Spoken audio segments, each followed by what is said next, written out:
I should say I have not spoken to an audience in years, so if I am terrible, I apologize. I have largely forgotten how to do this. Also, before I start, I would like to say that Ina, who works at School Library Journal, I would like to apologize.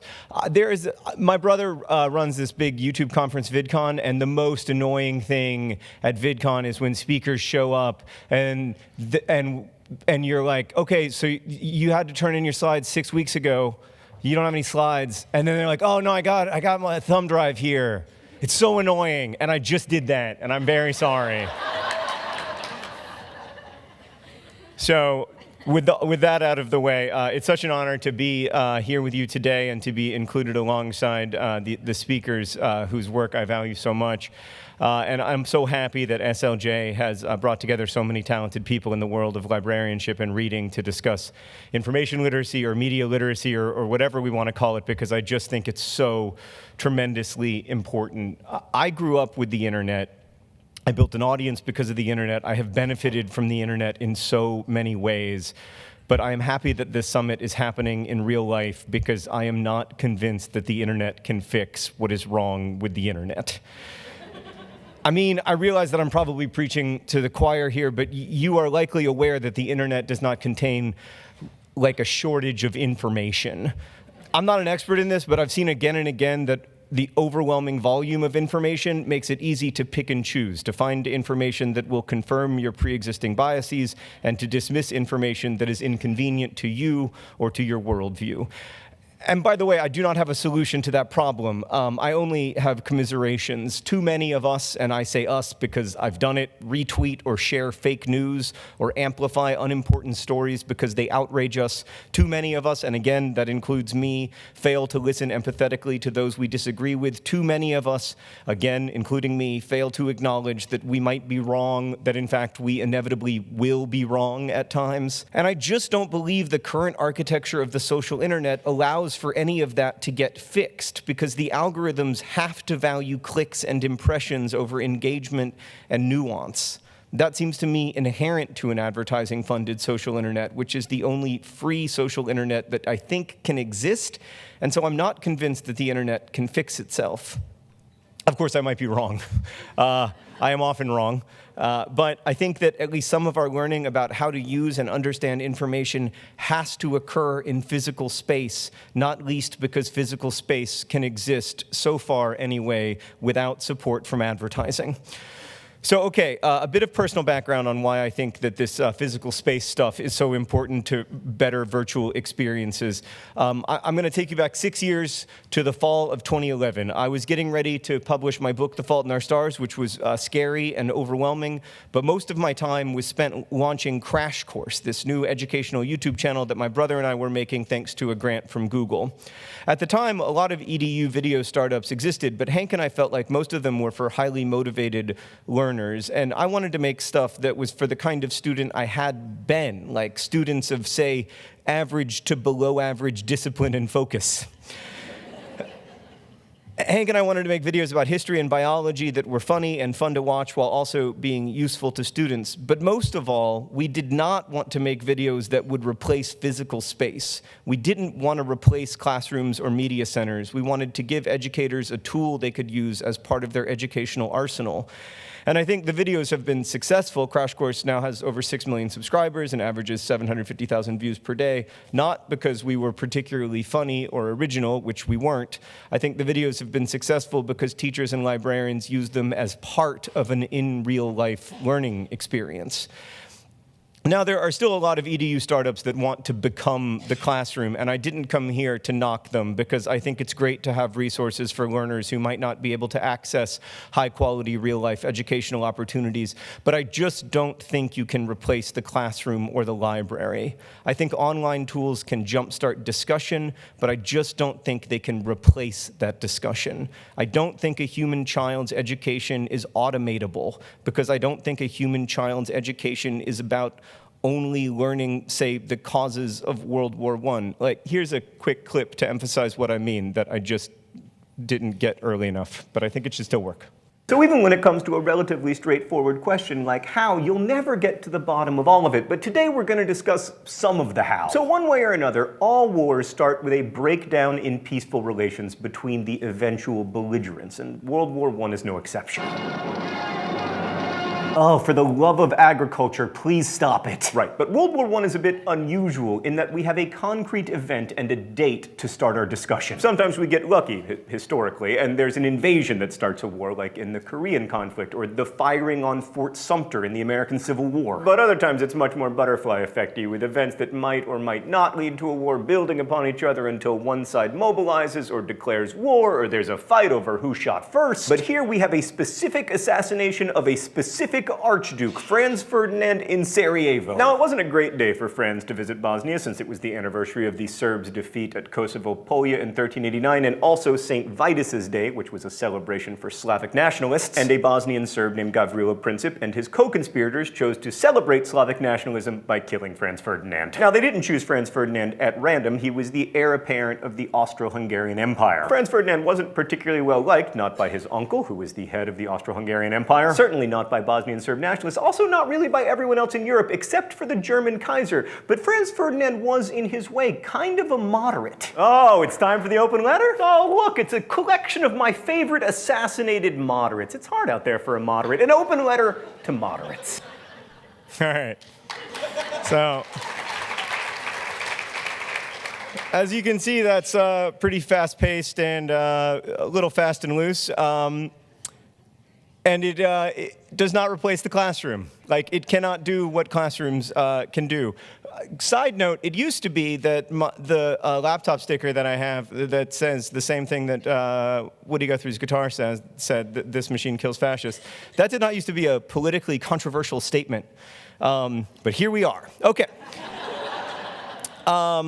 So I hope that our video about the causes of World War I is a reasonable introduction to the causes of World War I, and I hope it can bring a bit of background to classroom discussions. But two things, it can't replace learning with a real human person about the causes of World War I, because you need a real human person to respond to your real human questions and the implications of the start of World War I in your individual communities or among your individual students. And two, students need to know more than that the alliance system contributed to World War I. They need mentoring. They need to learn writing skills. They need to learn how to research questions, how to detect bias and unreliable information, how to navigate books and the internet in ways that are productive, and how to engage in civil discourse. Again, I love the internet, and I think the internet can do a lot, but I don't think it can educate a child without help from real, caring, committed human adults.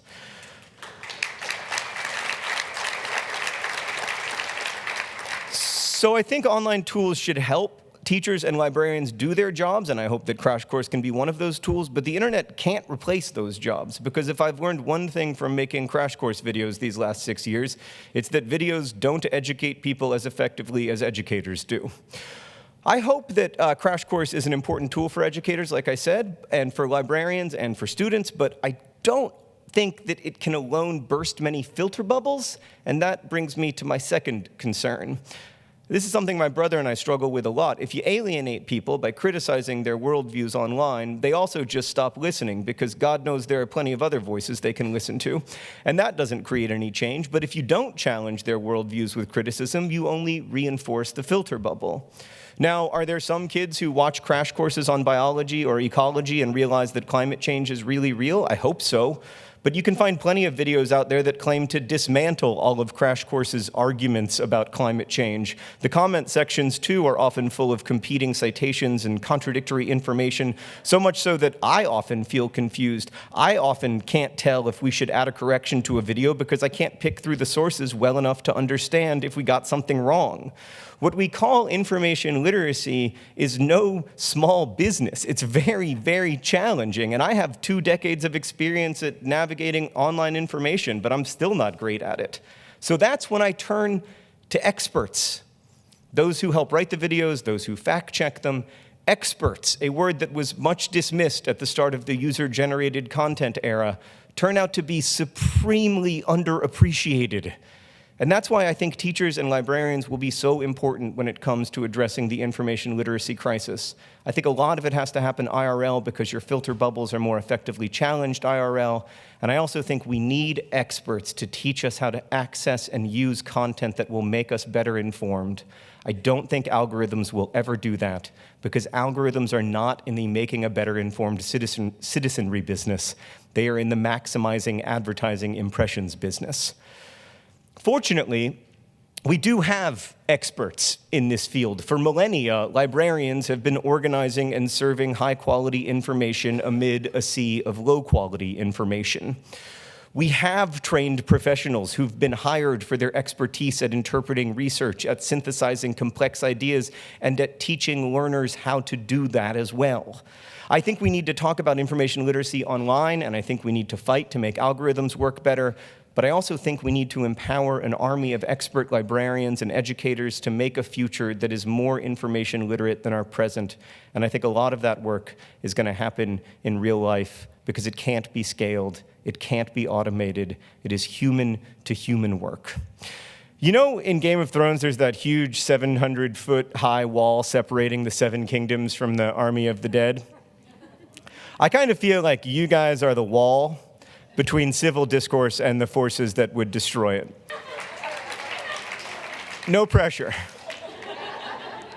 I hope that you have other allies. I hope most parents are allies with you in this fight, but it is individuals working daily with our students, helping them understand how to interpret information and when to trust it, who are introducing kids to the idea of expertise. Because in most cases, teachers and librarians are the first experts kids meet. Of course, we also need to have a healthy suspicion of expertise. Experts have been wrong about a lot in human history, and experts often seek to reinforce oppressive power structures that benefit them.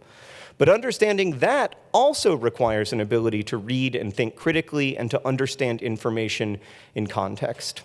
So in the end, rather than offering up solutions when I have none, I can instead only offer thanks and encouragement. Thank you for being the real experts in the real lives of real kids. That kind of unscalable person-to-person interaction has made such a difference in my own life. Despite the fact that I was a poor student, and often, to put it generously, difficult, I had adults at school who supported me and cared for me far beyond their professional obligations, and if they hadn't, my life would be very different. I had a very happy childhood. My parents were kind and supportive and deeply loving, but I was not a happy child. A lot of my childhood was consumed with obsessive worry and dread that made it impossible for me to observe anything outside the universe of myself, which complicated everything from my social interactions to attempting to memorize multiplication tables. I'm going to try to explain what this experience was like for me. So thoughts pop into our heads all the time, even unwanted thoughts, and that's very normal. The unwanted thoughts that seem to come out of nowhere are called by psychologists intrusive thoughts. And some of these intrusive thoughts are so common that they have names, like people walk up to a bridge or the edge of a canyon or a high building or something, and they feel a weird urge to jump, but they don't really want to jump, and then they take a step back, and they're like, that was weird. And then they go on and have a different thought. I am not able to go on and have that second thought. These intrusive thoughts, for most people, are not a problem. By the way, when I first heard this term years ago, I heard it as invasive thoughts, which I actually like better, because it does feel to me as if my invasive thoughts, like invasive plants, have arrived at my biosphere from somewhere else and are now spreading out of control. In my brain, these invasives take over. They become the only thought I'm allowed to think. As a kid, it was often a fear of poisoning. I'd become convinced that I'd eaten something that was going to kill me, and I couldn't stop worrying about it, no matter what I did. Eventually, I developed behaviors to cope with this worry. I would only eat certain foods at certain times. I would only sit in certain chairs at the cafeteria, which were the not sick chairs. I would touch this X number of times, etc. I now realize that I had and have obsessive compulsive disorder, but at the time, I didn't know that. I had no way to give expression or form to the experience of my thoughts or to talk directly about it because it was so deep down and abstract and scary, and also because trying to look directly at it or talk directly about it was terrifying. It felt all the time like there was a real monster, an actual monster that lived inside of me, this monster of my thoughts, these thoughts that didn't seem to be mine. And it was horror movie level terrifying, and it never seemed to end, like a tightening spiral that just gets tighter and tighter forever. And it all made me wonder, if I don't want to be thinking these thoughts, and yet I am forced to think them anyway, then who exactly is the captain of this ship that I call myself? It's clearly not myself. It's the monster's self. I'm just riding shotgun. When I'm well enough to write, it's wonderful therapy, and it has been since childhood. It allows me to imagine what it's like to be other people with different problems. And both reading and writing stories are, to me, almost supernatural in their power to get me out of myself, to free me from the spiral of my thoughts and allow me to turn outward. But often, I'm not well enough to read or write. And then I have needed other people, therapists, friends, doctors, romantic partners, parents, my brother. But many of the earliest interventions in my life were made by adults in school who were so kind to me. There is an inevitable impulse to tell a child with an obsessive thinking problem, just stop thinking like that. But so many people at my schools didn't tell me that because they realized that I couldn't stop, that I would have stopped if I could. So instead, they cared for me. And my parents, too, fought to get me the kind of high-quality mental health care that was very hard to come by for kids of my generation, and unfortunately is still too hard to come by. It was other people, in the end, whose love for me convinced me that I was real, that I was worthy of love, that I was not the monster of my thoughts. My new book, Turtles All the Way Down, is about a teenager who struggles with these thought spirals and whose lack of control over her thoughts destabilizes her sense of self. Aza has to navigate a constantly fracturing and collapsing understanding of herself, so much so that she feels that herself isn't truly hers. Her challenges are different from mine, and the book is very much a work of fiction, but she and I do have some of the same questions about self. If I'm not these thoughts I can't stop having, then what am I? And how can I escape this skin-encased bacterial colony that is called me in order to imagine the lives of others with any compassion and any semblance of real understanding? I have a story about this, which some of you may have heard, but I will tell it better this time. So it's 2003, and I'm living in Chicago with 3 roommates. My roommate Katie was from Michigan, my roommate Shannon was from Cincinnati, and my roommate Hassan was from Kuwait. And just after the 2003 invasion of Iraq, Hassan was out of touch with parts of his family that lived, parts of his extended family that lived in Iraq for about 6 weeks. And it was a very stressful time, of course, in Hassan's life. And the way that he coped with this was to watch TV news all day long and all night long. He slept a lot of times on the couch. And if you wanted to hang out with Hassan, you had to watch the news. It was usually Fox News. This is in the very early days of Fox News, I think. And anyway, one day after just after Baghdad, American troops had entered Baghdad, it was a situation where the new footage was coming into the studio, and although the newscaster didn't know any more about it than we did, he had a microphone, and so he was considered an expert. And the camera's panning across a house that has a huge hole in it, and it's covered over by plywood. And on that plywood is scrawled in black spray paint, very kind of angry-looking Arabic graffiti. And the guy hosting the news show was talking about the anger in the Arab street and whatever. And my roommate Hassan started to laugh. I said, "What's so funny?" He said, the graffiti. I said, "What's funny about it?" And he said, "It says, 'Happy birthday, sir, despite the circumstances.'" So it seems to me that the central challenge of a human life is that on a minute-by-minute basis, it is really hard to consider the happy birthday, sir, despite the circumstances possibility, especially with lives that feel distant from ours. We project our biases and expectations and fears and etc. onto everyone else because we're stuck inside of this one consciousness, this one pair of eyes that have seen human life in only one way. Now, I'd like to tell you that I think stories are a magical way out of this problem, that reading and writing can make you purely empathetic so that you can really know what it's like to be anyone else. But I don't believe that's true. I do think stories can help us empathize, but I don't think they can ever tell us precisely what it's like to be someone else. And that's why I think it's important to know that reading a book doesn't make us qualified to speak over others or on behalf of them. But I do think we can get better at listening and at crediting others with personhood and at understanding and remembering that everyone has birthdays. And for me, at least, the best way I've found to improve my listening is through stories. My kids are my kids. My parents are my parents. But in To Kill a Mockingbird, Scout isn't my anything. Instead, I'm asked to live inside her consciousness, to see the world as she sees it. Every novel is a way out of your life and into others. In my new book, I wanted to give people a glimpse into what it's like to be stuck with a mind that doesn't always feel yours, and maybe to help people who struggle with that terror to feel less alone in it. Reading and writing, of course, aren't only about empathy, but it is ultimately why I think I both read and write. I'm reminding myself, convincing myself that other people are real, that their love and loss is as real as my own.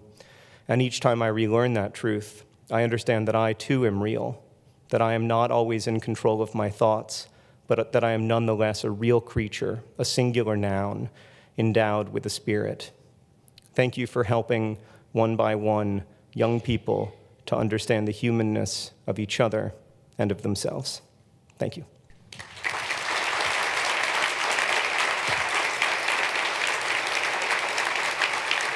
Thanks.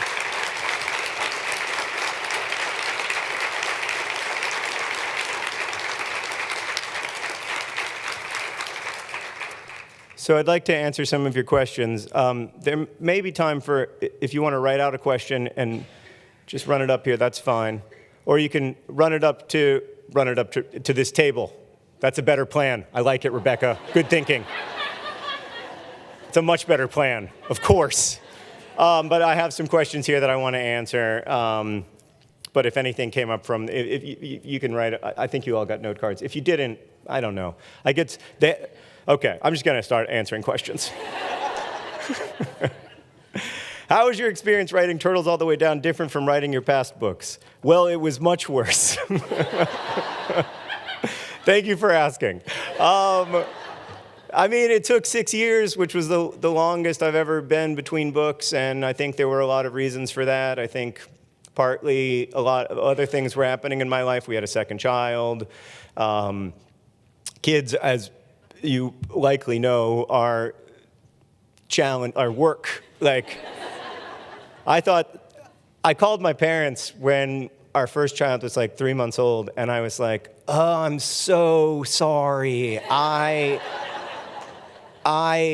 somehow labored under the delusion that this was not only easy, but also a blast. And suddenly all of my childhood behavior came into full relief to me, and I was like, oh God, oh, I'm sorry. Yeah, and then the other thing was that I had a kind of period of sustained unwellness from my obsessive compulsive disorder that made it difficult for me to do anything, let alone write. And then in the year or so after I recovered from that is when I started writing again and writing what eventually became this book. But that happened over many kind of slow iterations. I always delete 70 or 80% of my first drafts, and so it's always been kind of a slow process for me, but this time it was especially slow.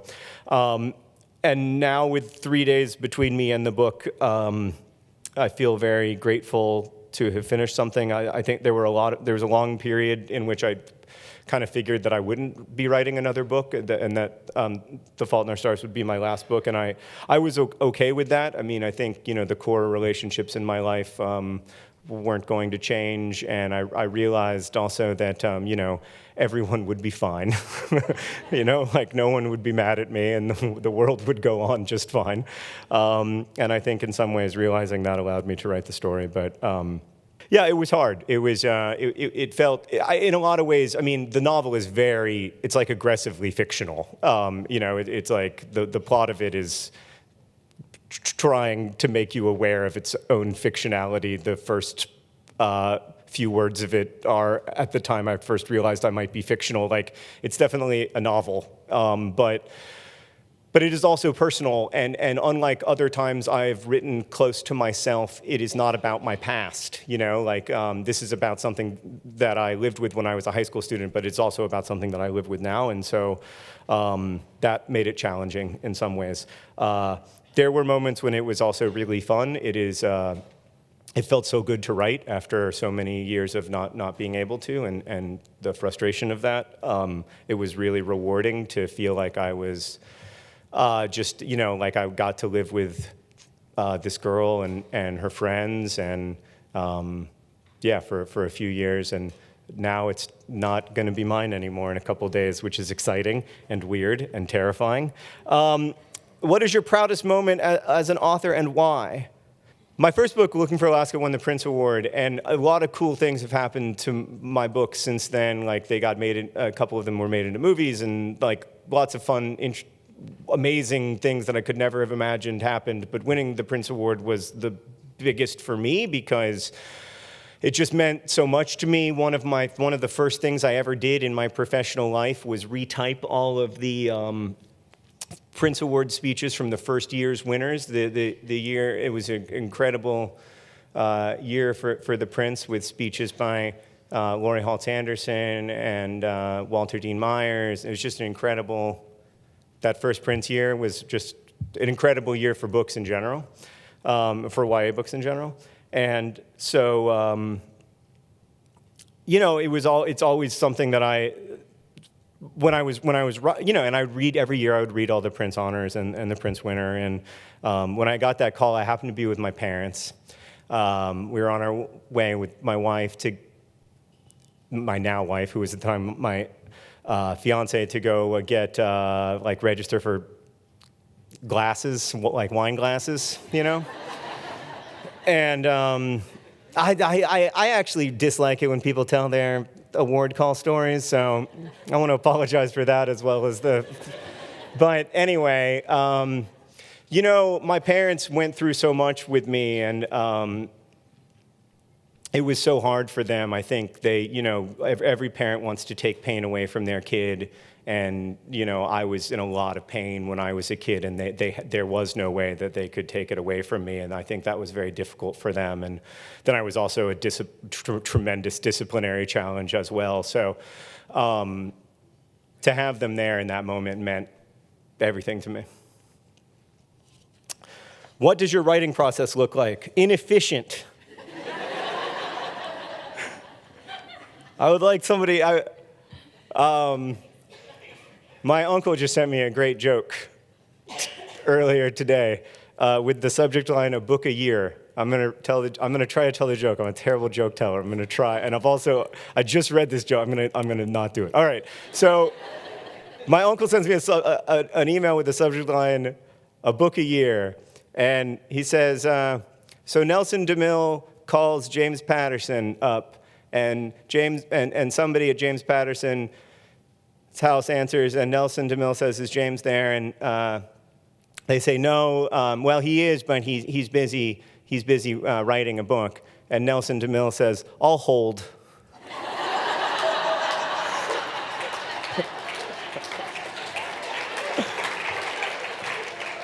My uncle is going to be so pleased that joke did okay.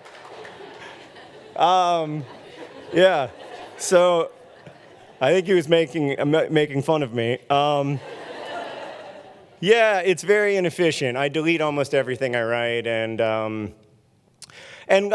also not because I'm particularly persnickety, but just because it's so bad. So yeah, it's slow, and then I revise a lot, and I love in a way, all writing is rewriting. I know that's cliche to say, but I really think it's true, because you have an idea in your head, or you have a set of ideas in your head that you're trying to make someone else believe through scratches on a page. It's not even that initial action itself is to me a kind of it's a kind of rewriting of something that's happening in your brain. And trying to bring language and form to it. That's one of the things that interested me so much about working on Turtles All the Way Down, is that because when I was growing up, I didn't have a language for what was happening to me. That's part of what made it so scary, was not having a way of expressing it or having a form for it. I couldn't talk about it the way you can talk about a table. And I think that's one of the things that's so isolating about pain. I think it's especially true, actually, of like chronic physical pain. There's a great book, The Body in Pain by Elaine Scarry, where she talks about how, in many ways, pain destroys language. Like when you're in, anybody who's lived with chronic physical pain knows that like it's not just that you can't express what the pain looks like or feels like, it's also that like the thing that the pain makes you want to say is like, ugh, or, you know, it's like a non-linguistic expression of anguish, and that has always really interested me. Like the places where I'm off the topic of the question, but I'm gonna keep going. The places where language kind of comes up short, or the places where language really struggles in the face of something. That's always interested me, because I do feel to some extent like I can't. Language and thought are so connected to me that it's scary when I don't have language for something. I also think that's why it's so destructive when people are excluded from the human story, or when people's stories are excluded from the human story, or not treated as fully human. I think that's part of the reason it's so destructive. Do you have any regrets about your books? Yes. I have a few. But you can't, I mean, I have never reread any of my books after they were published, so it's possible that I just remember things about them that are wrong that maybe are fine. But there are a few things that annoy me in an ongoing way and that I desperately wish that I had done differently. But if I talk about them, it will just make it worse. So I'm not going to. John, thank you. What about that title? How did you finally decide on it? Did it come to you easily or later in the writing process?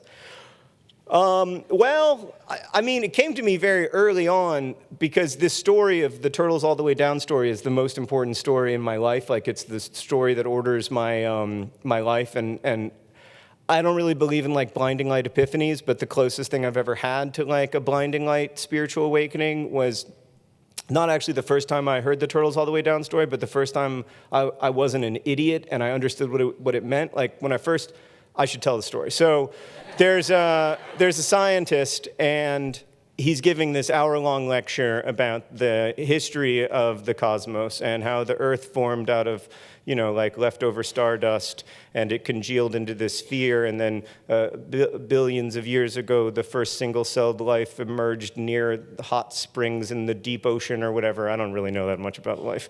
And slowly life grew more complex, and then over billions of years, you know, eventually it crawled out of the ocean, became more and more complex, and then eventually about 250,000 years, humans emerged, and now here we are. It's an hour-long lecture, and then an old woman in the back of the lecture hall, when it comes time for questions, raises her hand and says, well, that's all fine and good, but in fact, the Earth is a flat plane resting on the back of a giant turtle. And the scientist says, you know, thinking he's going to have some fun, well, then what is the turtle resting on? And then she says, no, you don't understand, sir. It's turtles all the way down. When I was a kid, or when I first heard that story, I was in college, and I thought that story was about how stupid superstition is and how stupid myth is. But I think now that the story is actually about how they're both right.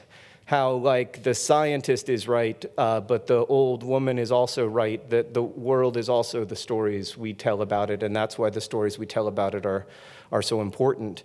The other thing about the Turtles All the Way Down story that's very helpful to me is that, like, my obsessive thinking spirals are essentially like looking for the bottom turtle, and there is no bottom turtle, because it's a turtles all the way down situation. Like a lot of human life and selfhood, just kind of turtles all the way down. So when I realized that, I wanted to write about it or include it in a book, but I didn't really want it as the title, because then I thought there would be turtles on the book cover, and there's no turtles in the book, and like, I don't want like turtle enthusiasts to be disappointed.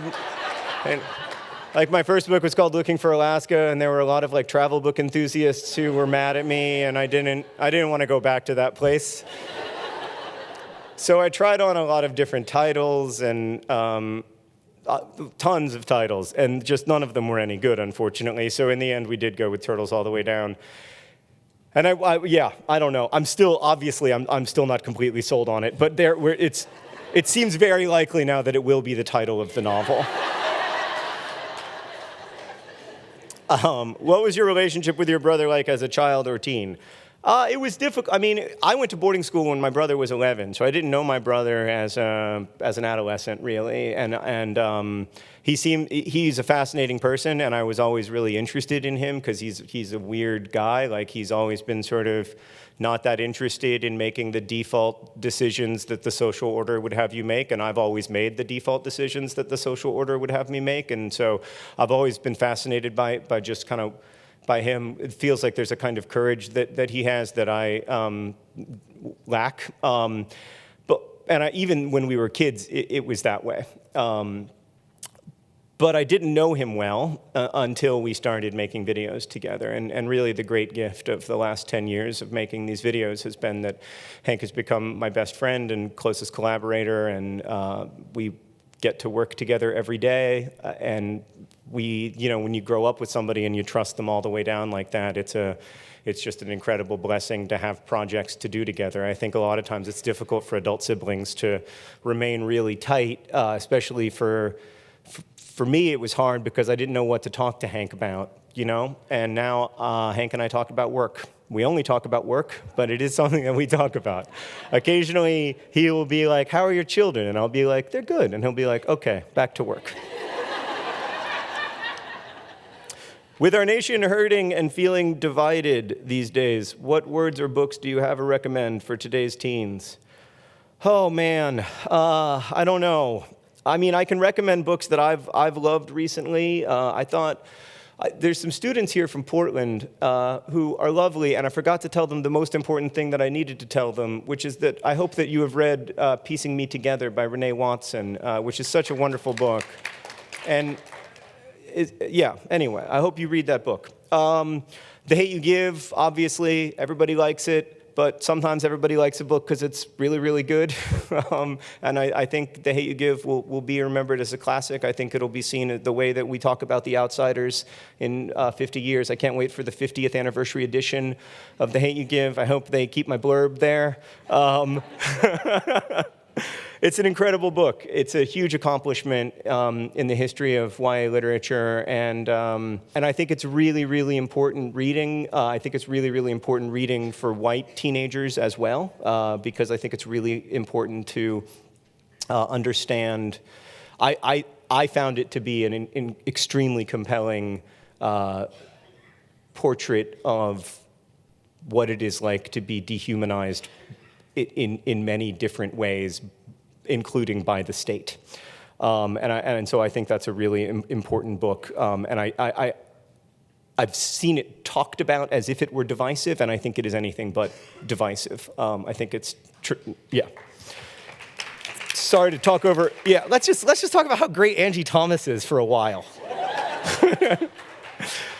So those are two books that I read this year that I just thought that I can't stop thinking and talking about. Do you ever regret not continuing as a minister? So I worked as a chaplain at a children's hospital, and I was going to become an Episcopal minister for a while, but then I dropped out of divinity school on the first day and never went back. No, I don't really.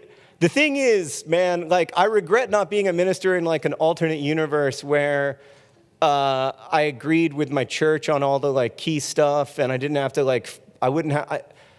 You know what actually did it was I had to go to a meeting once. I really hate going to. I don't know how you guys feel about meetings, but I just feel like meetings are kind of oppressive, and essentially. The people who work on Crash Course make fun of me because usually the only thing I say during a meeting is, "Do you guys know that if 6 people attend a 10-minute meeting, it's actually a 1-hour meeting?"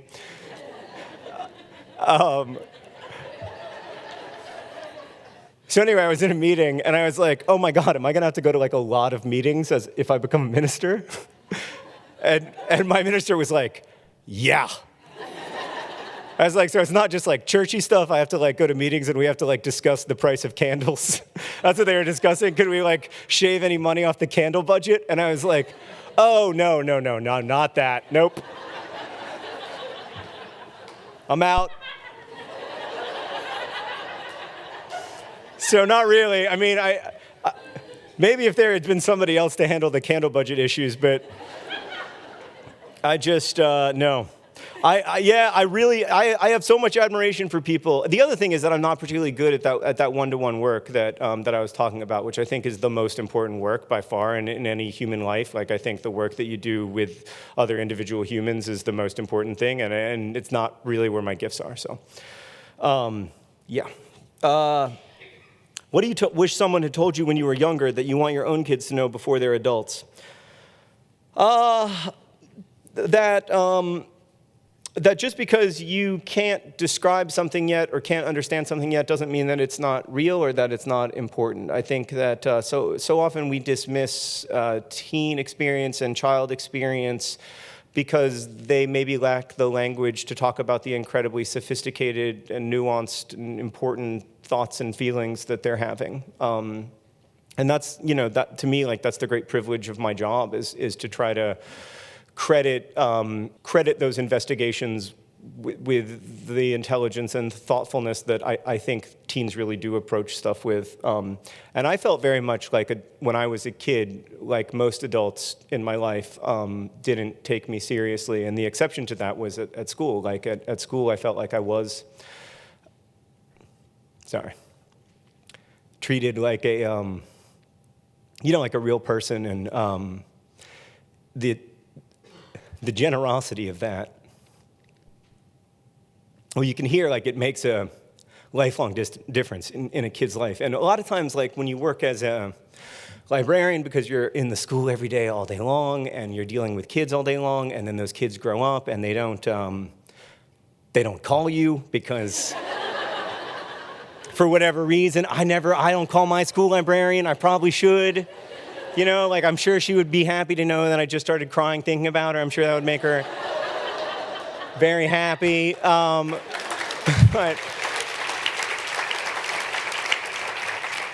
But you don't know. Like, that's the other thing about it, is that it's this incredibly generous profession because you're making a lot of sacrifices for the sake of people's, in many cases, for the sake of people's futures, for the sake of, like, success that you're not going to see today and that you might not ever see. And so that is what I wish my kids had, or that's what I hope my kids feel every day. I hope my kids feel that at home. I hope my kids feel that when they're at soccer practice. I hope their soccer coaches are able to talk to them that way, and I hope that they feel it at school. I have time to answer, I think, one more question, which is great because I don't like crying in front of an audience. Okay. Oh, that's hard. These are very hard. Oh, I put all the hard ones at the back. I see what I was doing now. What is the best part of having a global reach and the worst part?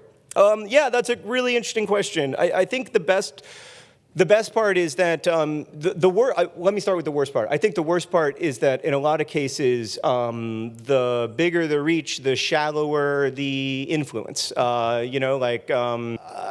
If you ask 1,000 American teenagers to close their eyes and think of the 10 people who have really transformed their lives, like, relatively few of them are going to say Selena Gomez. But Selena Gomez has, like, a tremendous global reach and is wonderful, is doing great work. But when you get that really broad reach, sometimes it's really hard. It's hard to have the same depth of reach, and I think that's something that I struggle with a lot. Like, you can't. Like I said before, like, I really believe that a lot of the core experiences that are transformative in people's lives are not scalable, and so I can't do them at scale. The best part is that I have this opportunity to talk to people about stuff that I care about, and I have the opportunity to use the platform that I've looked into to try to encourage people and to try to make the world suck less. And within that, I think the core thing is not so much making stuff for people, but getting to make stuff with people, if that makes sense. There's a sense of collaboration. To me, there's a sense of collaboration in writing because readers obviously are so important to the writing process and so important to a book. I mean, a really poor reader can make a good book bad. I am living proof of that because I hated with a white-hot passion the book The Great Gatsby, and when I was a teenager, and looking back, I suspect that was probably not F. Scott Fitzgerald's fault. But a great reader can make a good book so much better than it ever could have been in its own, with its own language. And so I feel like that work is collaborative, and I feel like the work that we do online is collaborative because it's so project-based and because we're in this kind of like ongoing, constant 10-and-a-half-year-old conversation with each other as brothers, but also with all of the viewers, and they're shaping the content every day. So that, to me, is the most rewarding part. Thank you very much. Good luck. Have a great weekend. And as we say in my hometown, don't forget to be awesome.